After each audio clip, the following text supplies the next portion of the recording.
Hi guys, welcome back to my YouTube channel. My name is Nelias Wanjiku. For those of you who are new to this channel, for those of you who are return viewers, thank you so much for believing in our content. Thank you so much for relating and supporting this channel. On this channel, we discuss real life experiences. We give stories about the things that we have faced, the challenges that we have faced, and we hope that they shall be a guide to you as you go through the challenges that life throws at you. Now, on today's episode, as a continuation of my last two episodes, we discuss relationships, but I have a guest who is a man on this show for the very first time. He is a mighty producer in the industry of music. You know, nitamwacha as introduced. We also have another guest who has been on this channel before. For those of you who watched our very first episode, she gave us her story on her life before and after Corona, the challenges she faced and how she got to handle those challenges. Now, I will let these two guests introduce themselves as we continue with the discussion of today. Welcome very much to my channel and to the episode of today. So I will let you guys introduce yourselves and then we can begin the show. I will start with the lady. Please introduce yourself. Hi y'all, I'm Rose, and like I always say, I'm a power woman. And the gentleman? Alright, gentlemen in the house, I'm J.Nana. Powerhouse guests on the show today. So our topic of the day is relationships. Basically our past relationship experiences. Mtatuambia kidogo maybe, clowning experiences zenye mmekuwa nazo before we can begin to, break down the stories on our relationship. So who wants to start? Ladies first. Okay, cool.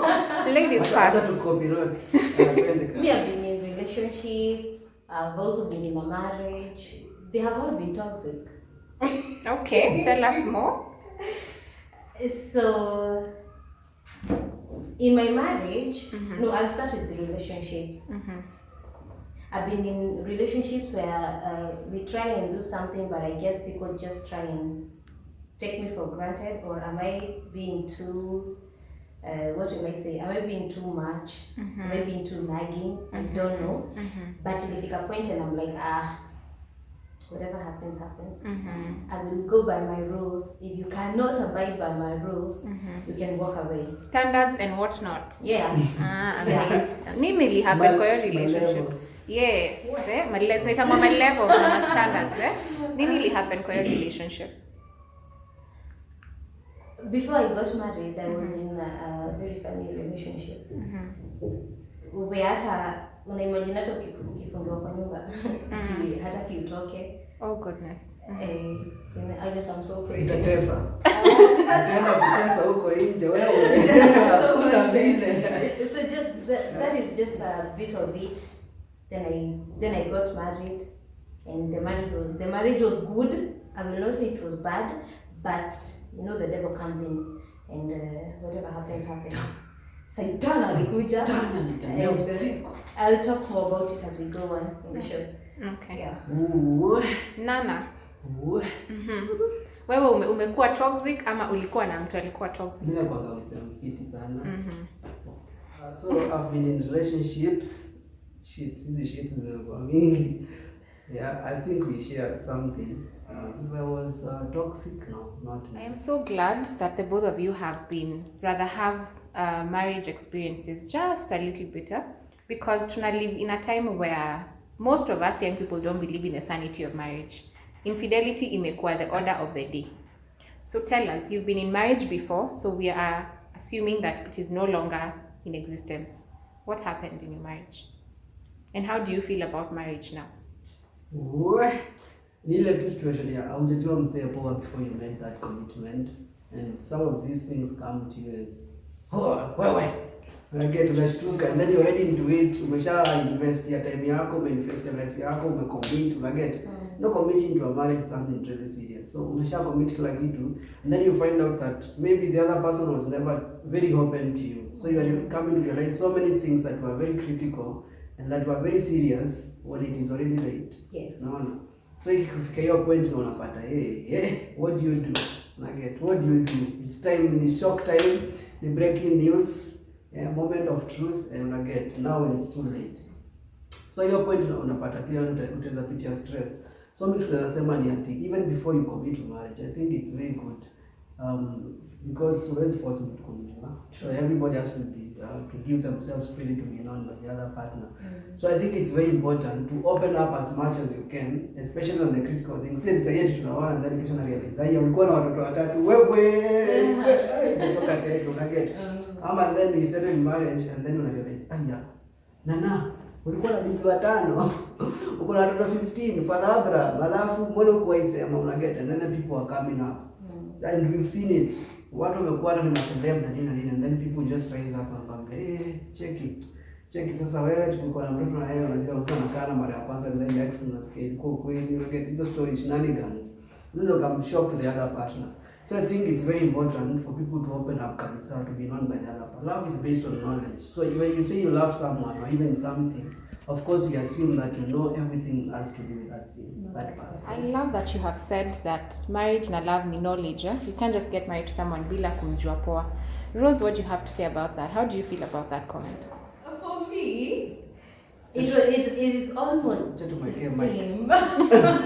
It is almost the same kwa sababu mimi in my marriage tulijuana May and by June I'm pregnant. Yani tulijuana only for 1 month. It happens. So I really didn't get to know this guy quite well, but he was kind of an open book. He's not a person who is so hard to read. But then atakama, there are things when you get into a marriage, there are things you need to leave. There are things, there are maybe those friends you need to leave. There are behaviors you need to leave. You also have to come to an agreement that this is how I am, this is who I am. Wakati you're already in the marriage. There are others who say, ati love grows. Okay. And sometimes it does. Yeah. And sometimes it does because I stayed with that guy for like 2 years. You see. And to be honest, we really loved each other. Well, I don't know about him, but me. But I know about me. But I know about me. You see, so when it's figured at a point now, this is too much, and we even got physical and all that. Sasa ikifika point kama hiyo, that is where you see, anyway, this cannot go far. Yeah, so you just agree, let me leave. So what I would advise people, with hiyo kitu ya knowledge, know a person first. Jua mtu kwanza. Yeah, msiharakishe into marriage. Msiharakishe into even getting babies. I'm not saying my baby is a blessing. I love my baby so much, but do not rush into marriage. Marriage is a commitment, and if you're not ready to be in a relationship, please do not be in one. If you're not ready to be in a marriage, do not be in one. Kwanza jijue na ujue mwenzako. That's what I can say. What are your good qualities? What kind of a partner are you?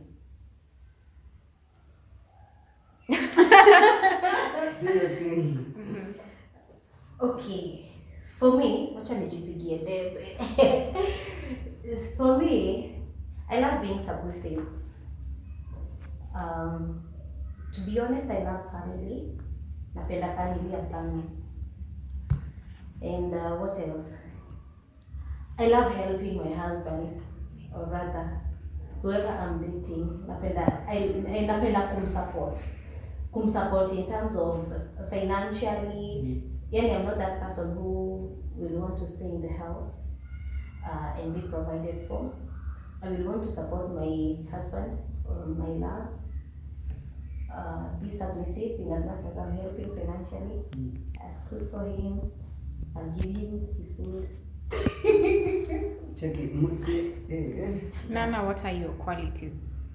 Okay, me, I would say it's time to campaign for myself. Anyway, so Nana himself, kwanza number one, being perfectionist, which is a good thing and a bad thing. So mimi ule mseka tunaamua kufanya including the relationship na chapa na roho yangu yote. So without kuangalia kana na nini story mob. So that's a good quality, on one side of it.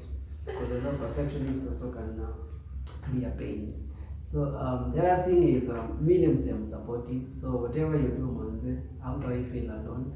Utakuwa una feel, I have someone who cares what I'm doing, if it's making progress or not, if I need help or if anything you can do for me to see it come through, me on will say something else. Mimi ni msee mfani, mimi niko na vitu vingi na so mimi ni mfani, but joke zangu zinachukua tuna passion wangu.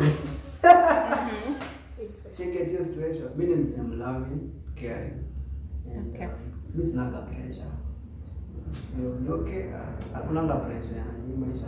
Na mimi msee upenda pia some rest to get after a long day of work, so definitely tutembea Kenya. Okay. That you understand. Yes. You know. Those are such good qualities, guys. And you've mentioned something while you're describing your good qualities in a relationship. Umesema you support your partner financially. Now, I want to ask you guys, how do you feel about the recent or our today's scene in relation to love and money? AKA the sponsors, the Budescos. Mnafilaje kuhusu hiyo story? And also, because we know that a man's main job is to provide for his family, right? So where do we draw the line katikati ya a man who's providing and a sponsor? Okay, I think I'll go first. This one inagonga side ya kwetu. Anyway, we are in a situationship where maboy hataki pia mdema yuko job. Hataki mdema ana kitu anadu. Unaget, wanataka msee pia ana kitu yake. Kuna Kenya sharp iko unajua ukiangalia home say in the next 30 years unaweza tell kutakuwa na progress on this particular line na follow. Pia madem pia amefika hiyo station yenyewe. Bro, kama hamna kakitu tunaenda wapi? Hakuna story. Yeah, so hiyo ni situationship na nasema hivyo. And I wouldn't call it love and money, because love now is pure, na money pia ni pure in its own way. Yeah. Money is good, love is good. So I wouldn't say any of them is bad, but I would say the attitude of people towards relationship in affect. Because money is everything that is good at its own bad side.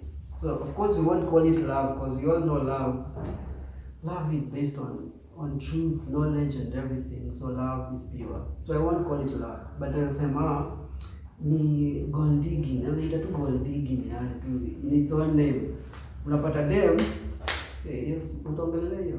Niko karibu kugonga ngumi. Unaona vile umeniangalia.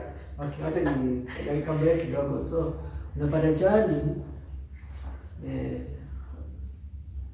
acha nirudi hapo kwa dem. Kwa nini ifiki? So unapata dem haiwezi kudate kama una kitu. Unaget, si kubaya, ni ile tu kwa safi brother, unajua kuna nataka stable man nini na nini kila kitu. But people have stopped appreciating the fact that unaweza pata na partner wako kama hana kitu.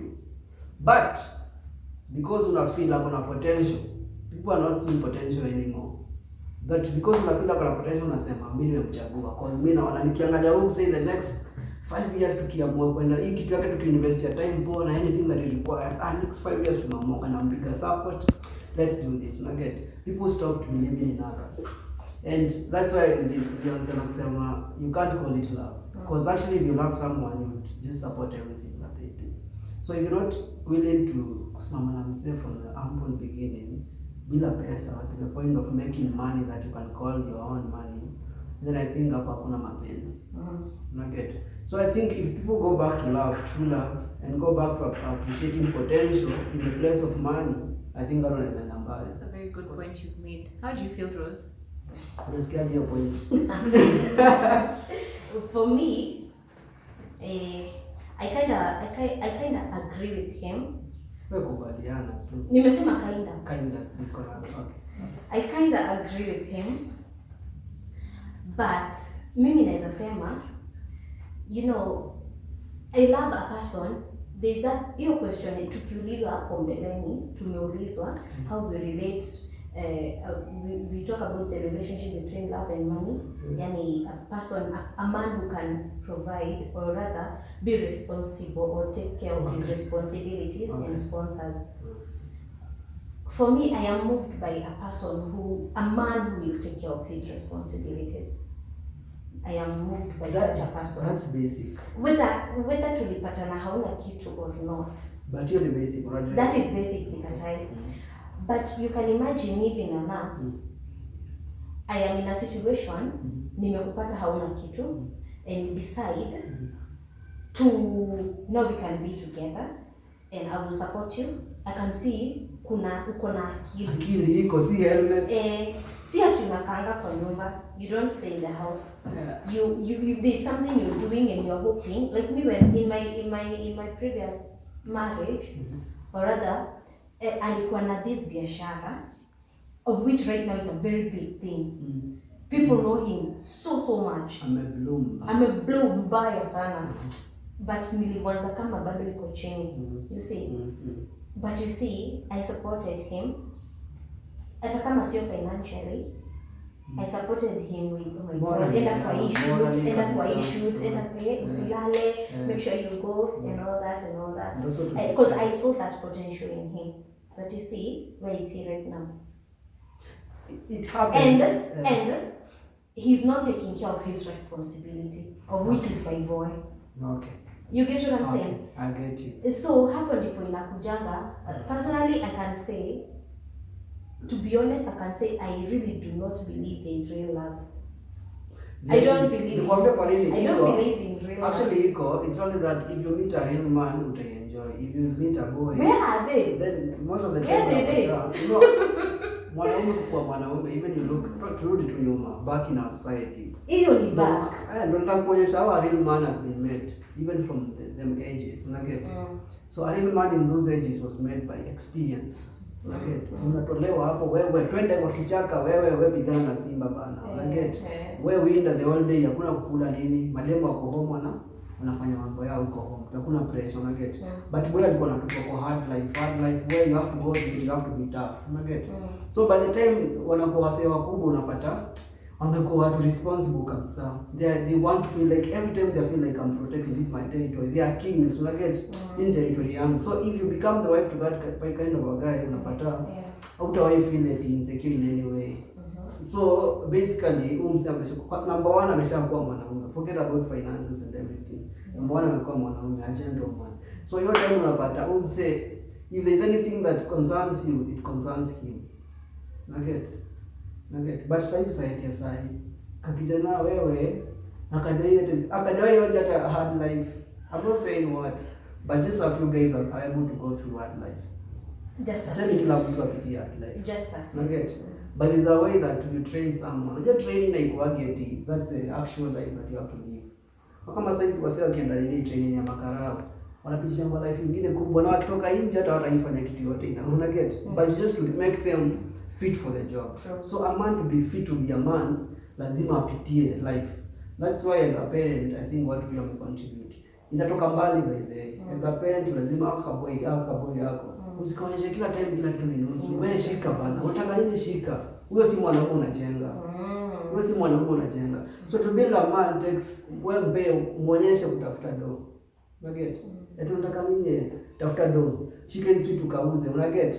They will get to understand that hii life ni kutafuta, hii life ni kung'ang'ana, hii life si rahisi. You have to fight for you to be a man. True. Ogopa watu wenye wako comfortable. Mse mwenye uko comfortable na situation yake. They don't want to be over aggressive. What about this kind of people, this kind of men who ndio ni wanaume and all that? Even this morning I was talking to Nelias about it. I was asking Nelias a question. How would a man leave you emotionally? Just like that. You guys have been okay. You guys have just been okay the whole time. Then all of a sudden, you guys have been okay. Then all of a sudden, blackout. Okay. That is leaving you emotionally. It never happens like that though. It just doesn't happen. As in like, I happening is it's a process. It is not a process. It's actually a long process. As in no, but I guess a real man should tell you, Mama. A real man should tell you the reason. Of course, let me tell you, it's not a matter of a man or a woman. The thing is, it's a matter of, as in like, umefika level gani kwa your relationship. Can you share everything? Why do you think people still have their besties? And things like girls, still besties, unajua? It's like you have a friend, mwenye unaweza penda kabisa to spend life na yeye, but si mwenyewe unataka. haraka. Unaget your confusion. Why? It's because this person you can share with them almost everything. Hadi kenye kinaendelea kwa life yako inaenda you can share. Unaget. But now when it comes to your partner, unapata unaweza mwambia kila kitu kweli. No. So the reason I'm saying it's a process ni mtu amekuwa akifikiria kitu tunaweza mwambia acha niachane nayo. It's a process. Nafika tu mahali anasema kama mbaya wewe unaget. Allow me interrupt you guys for a minute. Nana, you brought up a very interesting point, huh? Why then do you get married to someone who is not your friend? I've got married out of situationships. Unaget? It's not even a relationship per se, but I realize boy alikaa akarealize haya baada tumeishi na yule miezi mbili hapa hivi na nikaanza kuishi. Unaget? Because I get also my friends tell me, unajua bro. Unajua mimi kama mimi nashanga toka hodi ya maji. Unaget? So there are people who are struggling with that. And then before they realize maybe ndio anaingia more confusion. Ndafanya aje? Kidogo tuko na mapero because maybe the lady is feeling like everything is perfectly okay. Na yeye pia anaogopa sure. So unapata kitu zimeenda so fast before he realize anasema na hii story sema tumeumana. Sasa hapo unasikia kimeumana. So people are finding themselves in such situations. Do you know why? Because relationships squeeze ni rahisi. Ni kama kuwasha pasi. Unaona? Kidogo dakika mbili ishakuwa. Na kuzima ni ngumu. Ka infatuation kidogo naanza kujidanganya ni mapenzi wewe. Kidogo before you realize unaanza kudate. And the time I begin to learn you already shaishi pamoja. Then the way things are going so fast. Before I even know you tunaishi pamoja. That is why we said in the beginning, lazima ujijue kwanza whether do you want to be in a relationship.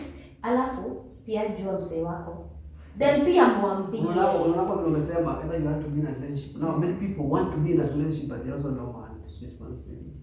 Why? If you do not want responsibility, then you want to be in a relationship. Them and I feel like me saying niko 21. Mimi ndio kusaidia like 30. Sasa ile nikipenda msee just want to pass time.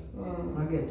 Anaye kwa maana anajiambia mimi sasa these are things that you tell yourself but you can't tell anybody else. Unaelewa? Sema hiyo ni upuzi. Sio upuzi, ni situation yetu tuko kwa sahihi. So the thing is, mimi na feel wacha ningoje kadhate ndio niingie kwa kitu serious. Sahihi na feel hii miaka 5, miaka 7, siwezi kuwa kwa serious relationship. Na ndio kwa maana anasema the same thing.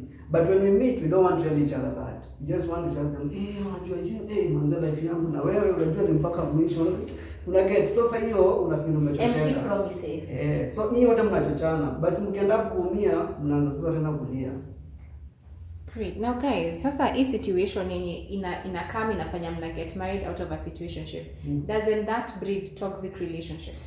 It does. Automatically. What do you really expect? Does. Because end of the day mtaachana tu. Na mtaachana tu na labda mkono watoi. Labda you have done something together. Now let me ask you guys, is there a determinant to a relationship? What determines that the relationship is working for you? What determines that we can stay in this relationship? What determines that we can get married? Very easy. It's very easy. No, your relationship in our work is very easy. You don't have even to kuuliza, mbona kuuliza unaona ngali kati tunaendana? No. The thing is, kuna watu huuliza hivyo. Starts here, acha nikwambie naanzanga hapa. Feel kwa heart yako ni yenyewe. Hii ni yenyewe. But the only thing some things inakuanga tunaziitanga counterfeits. Mimi I have been in many counterfeits. Tell us more. I have been in quite some counterfeits. Unajua huyu ni yeye ndiye. Oh my God. Lakini yeye anajua. Ni yeye ndiye. Na even the promises we are making to each other and all that, kumbe they are false promises. While my heart iko hapo. My heart is there. Like, oh my God, by the way, uniendie. Because me, let me tell you, I pray. And I also fast. And before you get, I'm serious, before you get a noble wife and a noble husband, you need to pray. You need to pray. Ndio Mungu akuletee. You see, but most of the people that but your point ya kuomba hapo tutarejelea wewe. So but the people who have come into my life have been counterfeits. But let me unaona ni yeye ndiye lakini hakuna. So actually kuuliza that point, but you've been praying. Yes. Okay, fine. Now this is what I have to say. Now, when it comes to praying for a partner, in the highlights too from what you just said before we come back to it. Before you say, I want you to know and know to the depth of your heart. How do you pay our angel? You still get someone who will serve you. Kama ni mwanaume unaombea bibi, you still get someone who will serve you potatoes, ukule vizuri, mkosane, mrudishane mikono. Si Holy Ghost utapewa. So the thing is, you have to be so open-eyed. Yeah, you get in that spirit of discernment. Even the same Bible, of course, kuomba, says that my people perish because of lack of knowledge. And we said love is based on knowledge. Thank you. So wewe umeomba 50 years.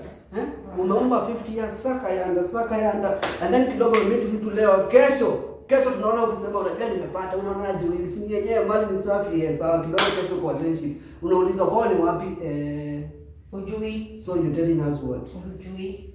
But things without action. See, there are things we call there are things we call red flags. Sindio? Lazima tu red flags utatuona. But unatuona saa ngapi? Hiyo ndio issue yangu. Temusha commit. Hapana. Wait. Then that's why I'm saying take time, know the person. Let that knowledge as you know the person, you get the red flags. Ukizipata toka teke, what are you still waiting for? When do you know it's time for you to leave a relationship? Hapo. Correct flags. Now listen. It's time to leave the relationship. Kwanza unaingia kwa relationship hadi ndio kutoka. Me, I think the best thing nasema ni before you get into a relationship, wewe kimbia mapema before you commit yourself.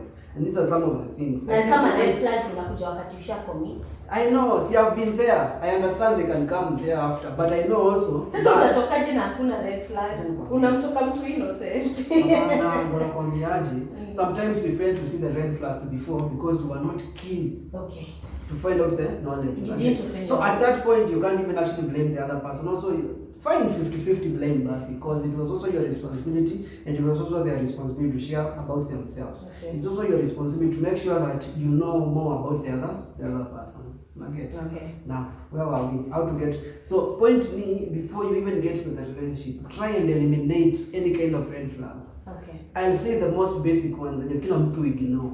So in the same red flag moja kila mtu ignore, even when somebody is approaching you. Okay, sir. Let me give you an illustration. Tuko hapa, and then there's something that has come up. Unasikiaga, ushaisika simu ya bwana yako. Hiyo nayo iko na secrets, unaget? Ama unasikia simu ya demu yako isiwaishika, unaget? Hiyo ni upuzi. When it comes to wewe unaweza nipea hati yako na nikupea hati yangu. That's the biggest thing you can offer me. That's true. Now this thing of privacy, it's all about privacy. What are you hiding? Unaget? Let me tell you, siwezi nikafunga nyumba na kufuli kama haina kitu inaweza jiboa. Kama haina kitu inaweza ikaenda. That's true. I cannot buy a safe niweke hewa. True. Unaget?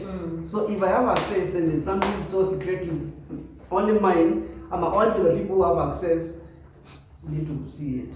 Unaget? So point yangu ni, when it comes to relationship, red flag number 1 is a secretive person.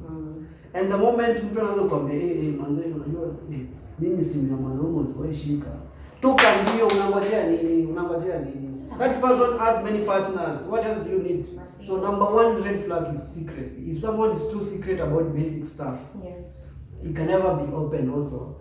Hati yake hajakupa. Hata hajakupa. Okay. Me my number 1 nikijua nafaa kutoka kwa your relationship is once communication lies. You know, communication is very nice. That's the most basic. It is very basic. Another red flag is where your partner does not support you. Whereby you're trying to make this conversation maybe on a text, unamwambia I want to start this and this. By the way, I do this and this. I do makeup. I do YouTube channels. YouTube channel. Hizo. Ambieni watu wa subscribe kwanza. Kwanza you need to subscribe to this channel. Welcome to our YouTube channel. Subscribe sahi by the before tuendelee. Yeah, so hakusupport in such things. Nikwambia kitu. Some people are in a crisis of compatibility. Because they saw it coming. Being compatible. They saw it coming but they ignored. Yes. Wewe sahi wewe ni engineer. Unashindanga all over, uko wapi na wapi na wapi na wapi. Alafu na wao mwalimu. Mama DJ.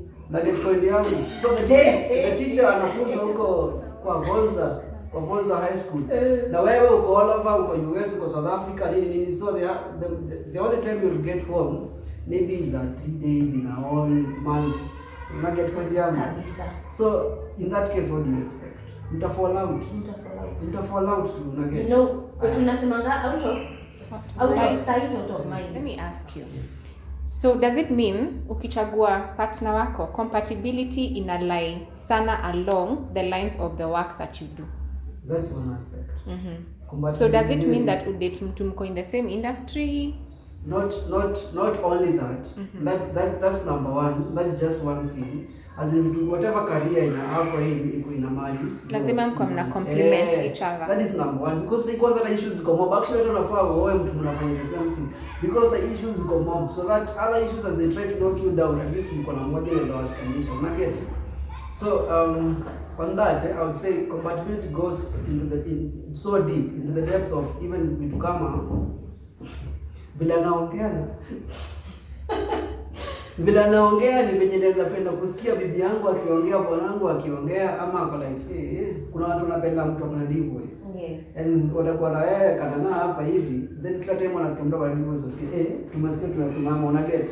So it's supposed to be something ukiangalia unasema full package. That's such a deep point, huh? Rose, how do you feel about hizo small aspects za relationship? Sauti ya bwana yako inamata, sura yake inamata, you know? Nauza looks. How do you feel? Minus zile vitu major. Nana has brought up a very interesting point. Yes. Ametuambia hata sauti ya bibi yako unataka sauti unaweza amka usikize na ufurahie. How do you feel? Of course itaki kuona mtu anakaa orangutan. So looks matter a lot because I also want cute babies. You see, voice. Those are just small aspects. Okay, voice. Small aspects. I've never minded about voice, but looks matter. Many small things matter a lot. Hadi kama napenda colognes na pendi. You can imagine that people don't like colognes. Alafu uko hapo tu unaambia hii kitu na unanumisha kitu kila siku. That me something. You see, you know me ni mtu wa safari sana. Me, my job entails kusafiri sana. I really safiri a lot. So when I attend my clients, they'll be like, and do you have a husband? Me, kwa sababu you are my wife, I would have divorced you. Yani, when do you ever get time with your husband? You see, kwa hivyo it's true that career really matters. So let me ask you guys something else that is also very ina happen sana society yetu ya leo, physical violence in a relationship. Tumeona mademu wengi sana wakiuliwa, wakitandikwa. You know, we see a lot of that stories, guys. Tell us something. Okay. Ukishaanza kuona once a guy hits you once. Toka. Atakuwa tu anakugonga. Graduate every time. It will. Once hata kukupoint. You see? As in that, there's that respect. Can your parent even cane you now? Hata wewe ndio mbele wako hizo kupiga sasa. Ni ukweli. Who is your husband? So now who is your husband to feel like now they need to give you a nidhamu hakuna. Unataka now it is my responsibility. Now you know unakwenda kuweka line. Unajua nilijipa. Mahari. Hapana mahari. Ameniambia amekosa kupika mbojo na nilisema nataka na ngonga yeye. Hakuna story kali. Acha nikwambie. Ati sijui mtoto amefanya. Why would your husband a man like I'm saying, a man, let's say two boys hapo ndani because boys squeeze wengi. So hata men wanapigana. But let me tell you, nikwambie kwa nini people fight their partners, they fight them because they don't love them. True. And they're trying to, it's just it's an output of their frustration towards you. Yes. Okay? Yes. Maybe anasema hii nizifunganisha na mimi hii. Okay? hii ni mzigo, hii inaitandika ianguke. So they will be even just cause of frustration yao anapata alikupiga because they don't value. Kabla tufunge. Most of these things that you have talked about are experiences that you have seen from others or you have personally gone through.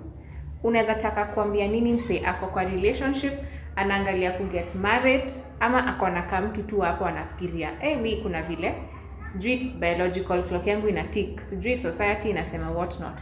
What would you like to tell someone who's in that space? Wenye tu tumesema hapo mbeleni, take your time. Take your time in knowing yourself and knowing your partner. Evaluate yourself. Am I ready to be in a relationship? Rather, am I ready to be in a marriage?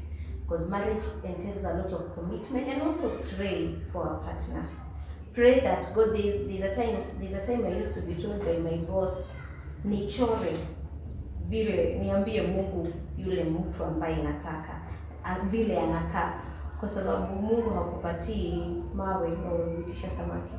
You want to attract someone, hiyo mwenye umeshachora mpaka kaikishagua ni wewe wewe, then make yourself that person first. That's true. Become the person you want to attract. Do you still believe in the sanity of marriage, and would you get married again? Wow.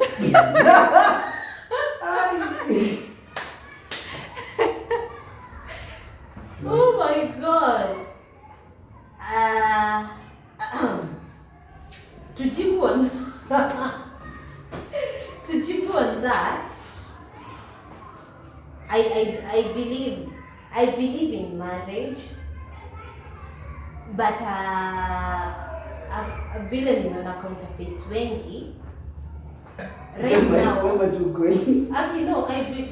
Siko sure.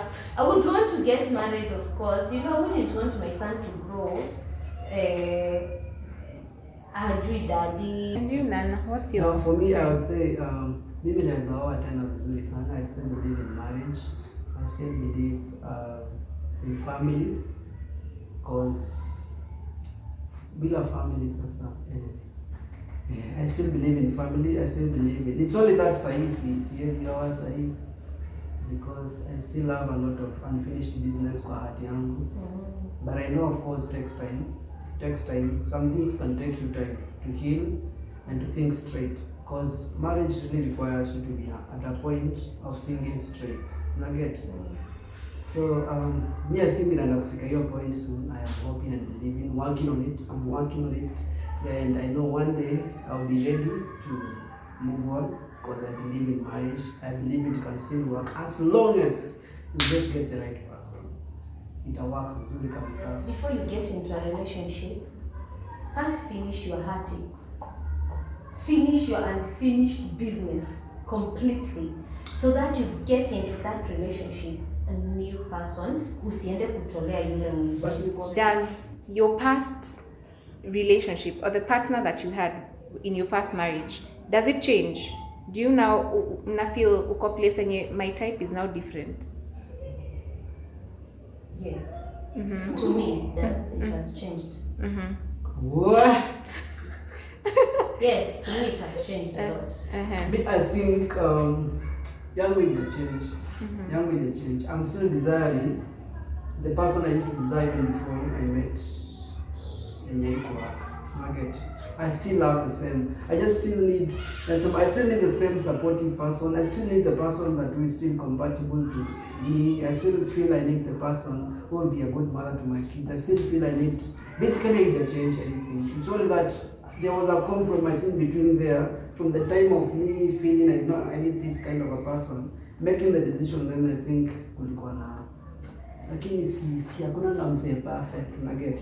So I think now I'm just made me focus, say bro, hakuna story kama hakuna mse, just get someone who is closer to what you're looking for. Usiende mbali. Nice. Parting shots.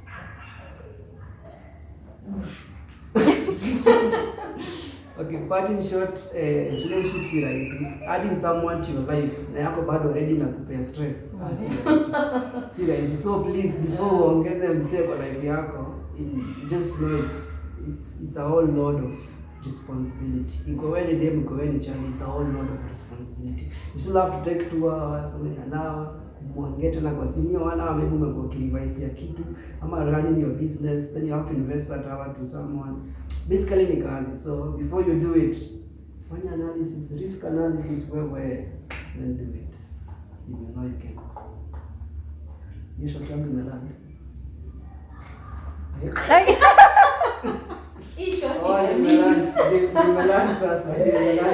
Anyway, for me it changed, and it changed because I stopped. It changed because I stopped. Me, I can really say it changed because of counterfeits. Zikanibo. But then counterfeit nimekuwa na mingi. There's something I like about the both of you. Especially I love the fact that I have a gentleman on this show today, because I can tell, even the thought process behind a woman and a man venye tunafikirianga kikam kwa relationships. Nataka ku understand kitu about Rosa. Ukituambia counterfeits, do you think it was what was happening for you to date the first counterfeit, the second counterfeit, get married to a counterfeit? What was going on? First, explain what counterfeit means. Counterfeit is when you think something is real but it's not. Is it by your own illusion, or is it by what they are telling you? It's not by let me tell you, my marriage was not a counterfeit. It was not a counterfeit because we grew. Just that devil alikuja tu mahali. Hapo kwa devil ndio wanakuja. Hapo sasa. Sikia, devil tu aliingia. You see? Aliingia. But where counterfeits come in, responsibilities. You see, where I feel like it was counterfeit is where responsibilities, wakati tulikuwa na yeye, he was responsible. Alikuwa responsible kwa hao. But once I walked out of that marriage, responsibilities za mtoto zikakufa. You see. Nana ambia madem kitu, hebu tu advice. Wasichana, wanaume wako wafiti. Wako na mapenzi tele. Anyway. So ladies, I think ladies need to learn from their mothers. I'm sorry because not every mother is direct, straight, and good to emulate.